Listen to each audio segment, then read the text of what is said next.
আস্তে কথা আছে তো। এমন খাওয়া খাইছে, নিজে তো খাইয়া পেট ভরেই নাই, আরো কিছু জমা করে বিগত কয়েক বছরে 14 থেকে 16 লক্ষ কোটি টাকা দেশ থেকে পাচার করেছে, ঠিক কিনা? শেষ পর্যন্ত জাতির শ্রেষ্ঠ সন্তান মুক্তিযোদ্ধা যারা যারা দেশের জন্য রক্ত দিয়েছেন, অঙ্গহানি হয়েছেন, সেই জাতির শ্রেষ্ঠ সন্তান মুক্তিযোদ্ধা, তাদের নাম করে 2000 মুক্তিযোদ্ধা যাদের বয়স 52 বছর, তারা মুক্তিযোদ্ধার ভাতাও নিয়েছে। তারা বয়স 52 বছর, দেশ স্বাধীন হলো 52 বছর, ভাতা নিল, যুদ্ধ করলো কোনদিন? কথা কব, বলবো কথা, বলবো কথা। সব নাকি দোষ হুজুররাই করছে। সম্মানিত ভাইয়েরা, সম্মানিত বন্ধুগণ, এই দেশে সবই ছিল, সবই আছে, কোন সংকট এই দেশে নেই। এই দেশের মাটিতে কি হয় না? এখানে বরফ কল আছে। এই বরফ কল দিয়ে কি করে জানেন? এই এলাকার ধনেপাতা, ধনেপাতা ফ্রিজ করে পাঠায় দেয় ঢাকায়। এই দেশের মাটি সোনার চেয়েও খাঁটি। এই দেশের মাটির মতো পৃথিবীতে কোনো মাটি নাই, সোনাও এত দামি না। এই দেশে তেলের খনি আছে, গ্যাসের খনি আছে, স্বর্ণের খনি আছে, কয়লার খনি আছে, কিন্তু সবচেয়ে বড় খনি, এটাকে বন্ধ করা যাচ্ছে না, সেটা হলো চোরের খনি আছে। আছে না নাই? আমার দেশে যে যত মেরে খেতে পারে তাকে বড় যোগ্যতাপূর্ণ বলা হয়। খুব যোগ্যতা, মেরে খেতে পারে, হ্যাঁ, খুব চালাক, তো চালাক অফিসার। এই জন্য এই দেশের স্বাধীনতার স্থপতি বঙ্গবন্ধু শেখ মুজিবুর রহমান, তিনি আফসোস করে, দেশ স্বাধীনের পরে তিনি আফসোস করে বলেছিলেন, মানুষ দেশ স্বাধীন করে পায় তেলের খনি, গ্যাসের খনি, স্বর্ণের খনি, আমি পাইছি চোরের খনি। আমার ডানে চোর, বামে চোর, সামনে চোর, পিছনে চোর। সেই চোররা কি নাই? আসতে বলবেন না, আছে না নাই? আছে। এই চুরি থাকতো না যদি যদি নামাজ থাকতো, ঠিক কিনা বলেন? যদি সঠিকভাবে নামাজ যদি সমাজে চালু থাকতো, এই চুরি থাকতো না। যে নামাজ চোর হয়, যে নামাজ পড়ে না, তার চেয়ে বড় চোর আছে? তো চুরি তো করবেই সে। আমার দেশে মানুষ বেশি না নেতা বেশি? ভালো করে বলবেন। মানুষ বেশি না নেতা বেশি? কর্মী বেশি না নেতা বেশি? নেতাই বেশি। কেউ কি কয় আমি কর্মী? সব নেতা। নেতা তো মঞ্চ উঠবি সবাই, মঞ্চ ছোট, সব নেতা উঠছে। কে ঠিক না?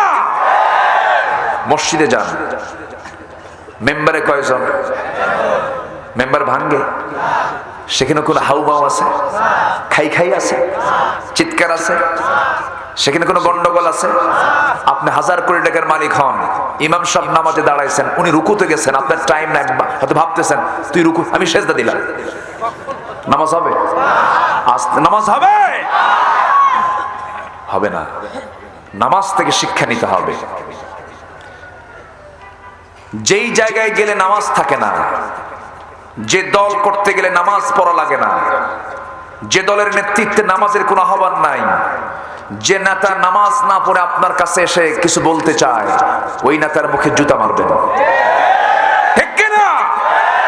যদি মুসলমান হয়, মুসলমান পরিচয় যদি দেয়, নামাজ পড়ে না, ওই নেতার কোনো মূল্য আমার কাছে নাই। কারণ ওকে নেতা মনে করলে আমার আখিরাত শেষ হয়ে যাবে। আখিরাত কি হবে? শেষ হয়ে যাবে। আসেন, লাইনে আসেন। ভালোবাসতে হবে কারে? আপনি ভালোবাসেন কারে? মোহাব্বত করতে হবে কাকে? আর আমরা মোহাব্বত করি কাকে? দিন শেষে কেউ তা আপন না। মনে হয় বাড়িতে যাব, বউ বাচ্চাকে দেখলে আমার চিত্ত ভরে যাবে, মনটা তৃপ্ত হবে। না না, এটা ক্ষণিকের জন্যই তৃপ্তি, আমাকে আর বাড়ির মধ্যে তুলবে না কেউ। যে সন্তানটার জন্য আমি এত কিছু করলাম, কত বিজনেস করলাম সুইস ব্যাংকে টাকা রেখে দিয়া সব কিছু ব্যাংক ব্যালেন্স করে ব্যবসা বাণিজ্য করে ইন্ডাস্ট্রিজ করে সবকিছু সম্পূর্ণ করা হলো, কিন্তু আমি যখন মরে যাব পৃথিবীর কেউ আমার জন্য কেউ কিছু করতে পারবে না। এই যে মুরব্বী এখানে বসে আছেন, এখানে অনেকজন বসে আছেন, আমার কবির ভাই বসে আছেন, এই মঞ্চের ভিতর থেকে যদি একজন ব্যক্তির যদি এখন এই মুহূর্তে মৃত্যু হয়ে যায়, এই যে হাজার হাজার মানুষ সামনে বসে আছেন, চুল পরিমাণ কোন উপকার কি আপনি করতে পারবেন নাকি? কিচ্ছু করতে পারবেন না। এই জায়গায় কোনো ক্ষমতা খাটবে না, কোনো কর্তৃত্ব খাটবে না। মরে যাব, মরে যাওয়ার সঙ্গে সঙ্গে বড় জোর এই জায়গা থেকে একটা হ্যালো যাবে স্বাস্থ্য কমপ্লেক্সে। স্বাস্থ্য কমপ্লেক্সকে ফোন দিয়ে বলবেন একটা অ্যাম্বুলেন্স পাঠায় দাও, অ্যাম্বুলেন্সটা চলে আসবে। এই মরে এসে এখান থেকে যে লোকটা মরে গেল তার লাশটা নিয়ে ড্রাইভারের সামনে গিয়ে বলবেন, ওই অ্যাম্বুলেন্সের মধ্যে তুলে দিয়ে ড্রাইভারকে কানে কানে বলবেন, ড্রাইভার শোনো, এই লাশটাকে বাড়িতে পৌঁছায় দিবা। সবাই তো চোখের পানি ফেলে ফেলে কাঁদবেন, আহারে লোকটা মারা গেল। চুল পরিমাণ কিছুই করার নাই, সব নিয়ে টেনে হেঁচড়ে গাড়িতে উঠায় দেওয়ার পর গাড়িটা নিয়ে চলে যাবে।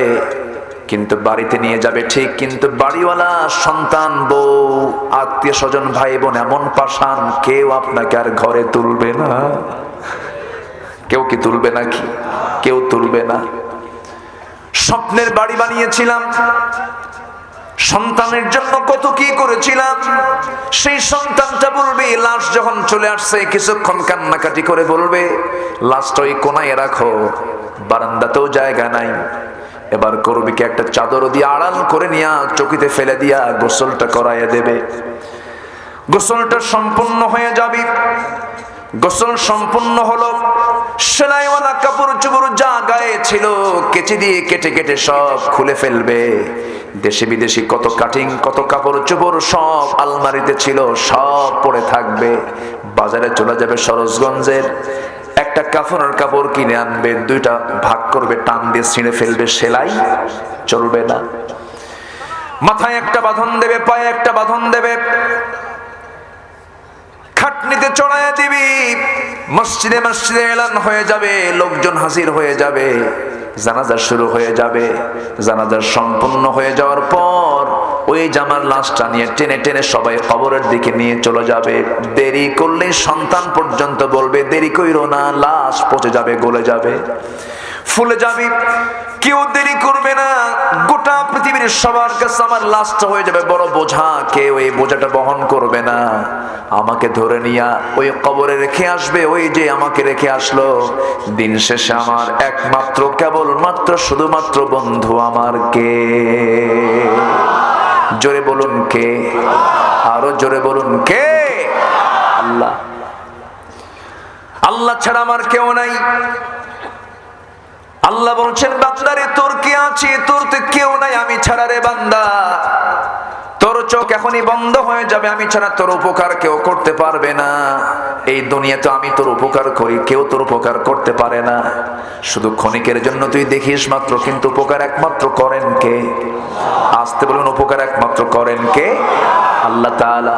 সে আল্লাহ বলছেন, বান্দারে এই পৃথিবীতে তুমি চলতে নিয়া যে মোহাব্বত গুলো দেখতে পাও, যে ভালোবাসা গুলো দেখতে পাও, বাবাকে মহব্বত করো, সন্তানকে মহব্বত করো, ভাইকে মহব্বত করো, স্ত্রীকে মহব্বত করো, আত্মীয় স্বজনকে মহব্বত করো, মালকে মহব্বত করো, ব্যবসাকে মহব্বত করো, নিজের ঘর বাড়িকে মহব্বত করো।